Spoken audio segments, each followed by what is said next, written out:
Komisioni për Punë të Jashtme i Parlamentit Evropian ka miratuar draft raportin për përparimin e Kosovës në rrugën drejt Bashkimit Evropian gjatë viteve 2023 dhe 2024, në të cilin deputetët kanë bërë thirrje për heqjen e menjëhershme të masave të marra kundër Kosovës. Në raport thuhet se masat nuk janë të justifikueshme pasi Kosova i ka përmbushur kërkesat e Unionit. Eurodeputetët kanë vënë pas se Kosova ka bërë përparime të dukshme në reformat zgjedhore, në qëndrueshmërinë ekonomike dhe mbrojtjen e të drejtave themelore, por kanë cekur se sfidat mbeten në reformën e gjyqësorit, lirinë e mediave, efikasitetin e administratës dhe digitalizimin e shërbimeve publike. Raporti u miratua me 48 vota, ndërkohë 19 ishin kundër dhe 6 deputet abstenuan.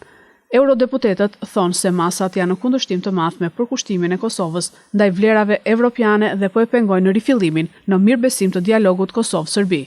Në raport është nënvizuar se dialogu s'ka sjellë rezultatet e pritura dhe i kanë kërkuar Kosovës dhe Serbisë t'i zbatojnë marrëveshjet e Brukselit dhe Ohrit. Përfshirë themelimin e asociacionit të komunave me shumicë serbe, e po ashtu Serbia t'i heq kundërshtimet ndaj antarësimit të Kosovës në organizatat rajonale ndërkombëtare.